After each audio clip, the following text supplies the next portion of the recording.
We're here to chat about solutions and scaling with two of my new friends. And I'd like to invite to the stage first Ms. Joanna Pasternak from the Golden State Warriors.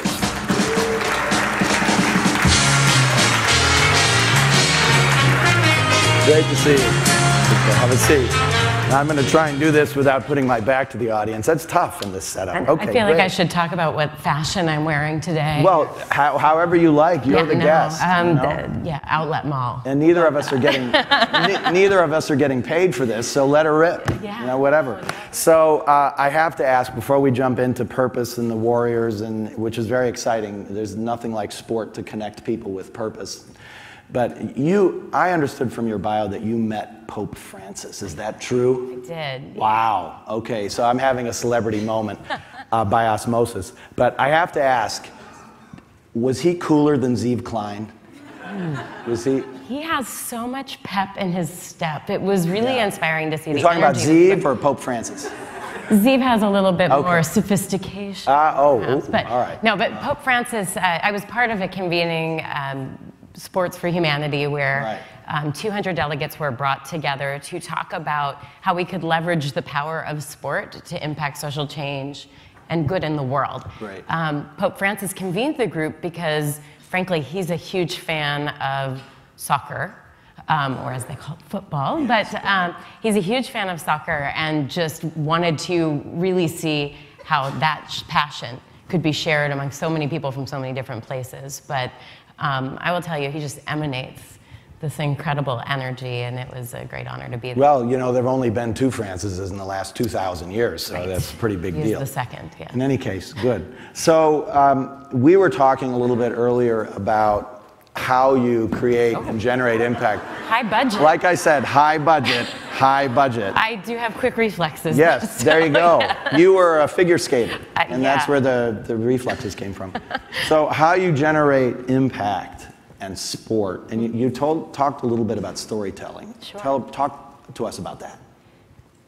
So many of us can remember where we were when a specific sports moment happened. We can remember the impact that somebody may have had, that moment that we felt. I can tell you for me right now, it's very timely. We lost Dwight Clark yesterday after a very short battle with Lou Gehrig's or ALS, and he is a dear friend of mine. But I will tell you, I've been thinking about it a lot. People remember the catch. They remember where they were, and I did work for the 49ers for a number of years, so it's a moment that is close to my heart. But do they know the man behind the catch? Do they know what he stood for and the legacy that he'll leave? And that is the power that sports has to connect people. Because while you're standing there and you're watching on TV or in person or listening on the radio to a great moment in sport, you're connecting with people, and people believe that they know you when you're a professional athlete. And so what we do in the world of sports philanthropy is we take that moment, and we take that passion, we take that excitement, and we leverage that to be able to bring visibility to amazing causes. And what we do most of all is try to find the story behind that cause. So what have you learned about finding the story behind it? You work with a lot of extraordinary athletes, and you've worked in your career with many athletes. Yeah. How do you help them leverage that opportunity? You know, honestly, it's the same way we get to know anybody. I had a terrific professor when I was an undergraduate, Marty Seligman, who talked about points of connection.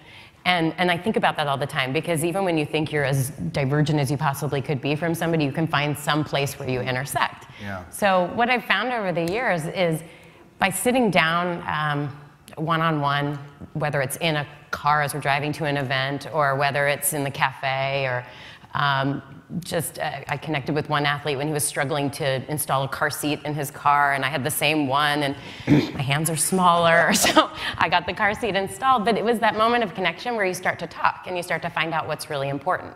So many of the professional athletes grew up looking up to other athletes. And when you find out what's at their core, if you think about chi in your center right here, what is it that drives them? What drives them on the field or on the court or on the pitch is often very different than what drives them off the field, pitch, or court. And so I found that the more I took the time to get to know who they were as people, the more I found out about why they were showing up at these community events. Right. What drives you? What drives me? Gosh. I love sport, but I also love being able to see that light in somebody's eyes. My brother was a left-handed pitcher growing up, and my dad took him to an A's Fan Fest event, and his favorite pitcher took the time when he was 7 years old to show him how to throw a changeup. And then he signed a ball for my brother. My brother took that ball and has taken it with him everywhere he's gone. Wow. He left a career in wealth management last year to be a high school baseball teacher at a low-income school in North Vegas. Wow. And I think about the impact that athlete had on my brother. I had the opportunity to meet that athlete at the Bay Area Sports Hall of Fame event, and when I told him this story, he got emotional. And he looked at me and he said, I wish I could remember that moment. And then what I say to athletes all the time is, it doesn't matter if you can remember the specific moment, it's just enough to know that that moment is going to last potentially for a lifetime for that young person. Well, so our moments don't last for a lifetime here. So correct, I know. I am now 9 minutes and 51 seconds. Excited, but we're on schedule. Yes. I'm now excited to introduce Sandra Martinez from HARMAN.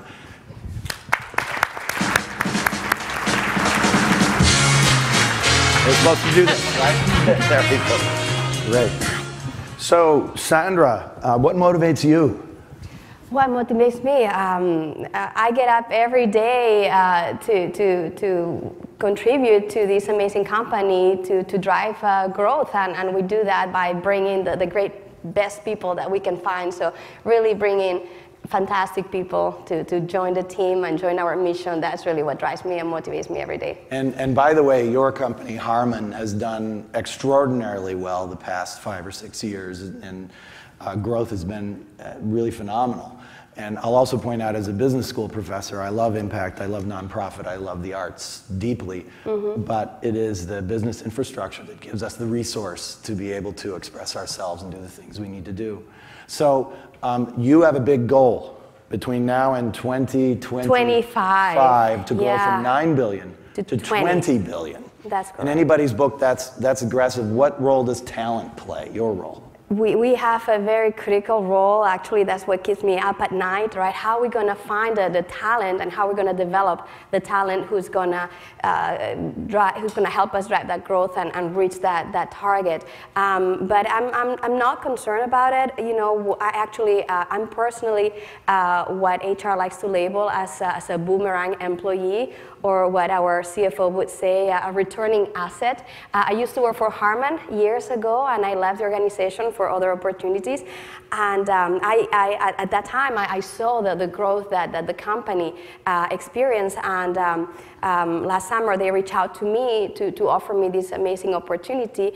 And just seeing the talent that had driven the growth from where we were 7 years ago to now, and seeing that most of the people are still there, believing in the same cause, and led by an amazing CEO who's so passionate about not only the business mission, but also the people, right, in the organization. That's what made me come back. And I know that working with this team of people is just a matter of having the right strategy and the right approach to get the right people motivated to join us. And your CEO has extraordinary passion for the business, and as you explained earlier, it rubs off on everybody else. He also has a life experience, and you yourself had a formative life experience growing up in Spain. How does that relate to your career path now? I think, we all are a result of our experiences and our learning behaviors when we're growing up. I personally grew up in Barcelona, Spain. I was a second generation to a family that started their own business, very entrepreneurial, at a time where the country was coming out of a civil war, post-war, and my family never had an opportunity to go to college or really. And I think it's important to underscore, because it's really shocking when you think about it. Franco, the fascist dictator of Spain, he only passed away in the 1970s. 75. So 75. I was like, yeah, I will give my age away, but I was 3 years old by then. But it's very recent for the country. Yeah. So you were seeing the country growing up in a transition. Exactly. And how did that put you on the track to business, to commerce? Right, so to me, I experienced that entrepreneurship, and I was the first generation with the opportunity to have access to education and to learn and approach business from a more, I would say, structured way, right? And in a way, that's a little bit similar to the experience that Dinesh Paliwal, our CEO, went through at a different scale. He grew up in India. He grew up in a pretty humble family, out of 7 siblings. His dad actually happened to be a social leader who worked close to Mahatma Gandhi, fighting for social rights in India. So Dinesh also grew up in a situation that was very conducive for him to really take it personally, right? When you live through that, you bring that to business in a way where your passion translates into the decisions that you make and how you attract people, and how you really align everyone with that mission, and it's through that passion that people follows and help you drive causes that seem impossible to achieve. So this is a question for both of you. You're both about identifying, articulating the passion, the mission of your organizations, and then going out and discovering people who will be part of the movement, whether they're employees or fans or athletes or whatever it happens to be. Share a story from your experience, something that surprised you, touched you, impacted you in some way about finding or helping someone else find that purpose and translate it into action. Joanna, you shared a couple earlier. Sure. For the athletes, everybody has a philanthropic passion. Sometimes they just need a little bit of help finding it. So one example that really stands out to me is a gentleman named Patrick Willis, linebacker for the San Francisco 49ers, probably a future Hall of Famer. And he showed up without fail, with no obligation to do so, at almost every community event. Every Tuesday, he would be out there at a hospital, at a park, at a community center, side by side with his teammates, and he would recruit others to join him. But every time we'd put the microphone and try to get that sound bite, he would say the same exact thing. He'd say, "It's a blessing to be here." And finally, one day, I just pulled him aside and I said, "Pat, you keep saying it's a blessing, and I get that, but what do you mean?" He goes, "Well, it's a blessing." I said, "Let's dig deeper. Why? You could be doing anything. It's your one day off. Why are you here, and why do you come here week after week?" And he shared with me at that moment that he had lost a brother when he was very young, and he felt like he didn't have an opportunity to save his brother. And so each time... I understand, his brother drowned, correct? Yeah, yes, and he did not know how to swim. And so he felt like each week when he would come out and he would make a child smile or make a parent feel uplifted in some way, that he was lifting his brother up a little bit, and he was doing something that he didn't have an opportunity to do. So once he had shared that and he started to share that more broadly, it became part of his personal why he was showing up, and also gave more purpose to why he was coming. And when he shared that with his teammates or with others, they would follow suit and come out and share more openly, and it was transformative. And I shared with Robert that just this morning, he texted me because he's out watching one of his other siblings play spring ball, and he said, "I'm talking to my brother about why he's doing what he's doing." Wow. And so you think about it, it gives you the opportunity to help change lives. Wow, that's beautiful. Sandra, something that touched you, something that affected you in your journey? I think going back to my background, right, I realized early on in my career that the unconscious bias was a reality. And it's not just about how you look on what gender you are. To me, it was something that was more related to a way of thinking, or a way of just your personal leadership style. And early in my career, all I wanted to do was to be part of a global organization, a large company where I could learn from other cultures. And I happened to be in a consulting group with people from all over the world, but mainly was a very American culture.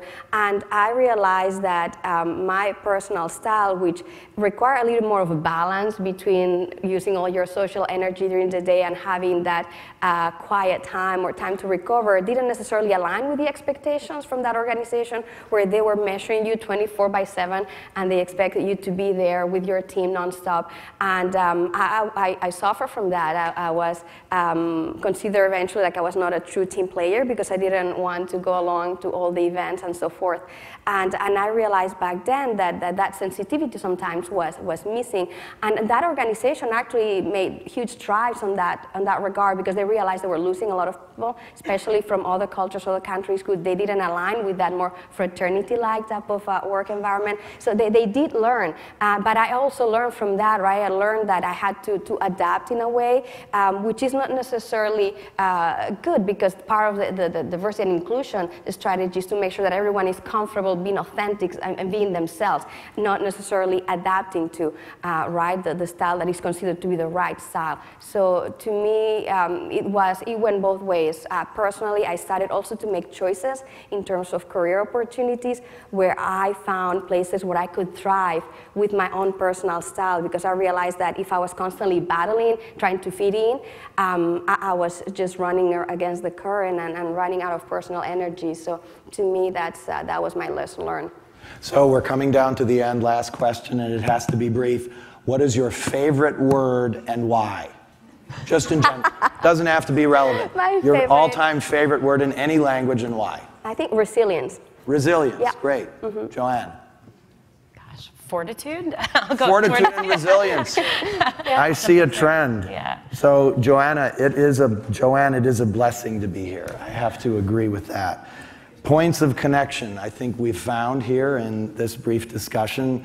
I ask everybody to think about, what is that moment with the baseball? We all have one. How can we give one to somebody else? Sandra, the social energy, how people interact, what drives them, what makes them their best, what helps them reach authenticity. Jean-Jacques Rousseau said that from authenticity comes our greatest power. And I think that's our job. Yep. Thank you so much. Thank you. Yeah.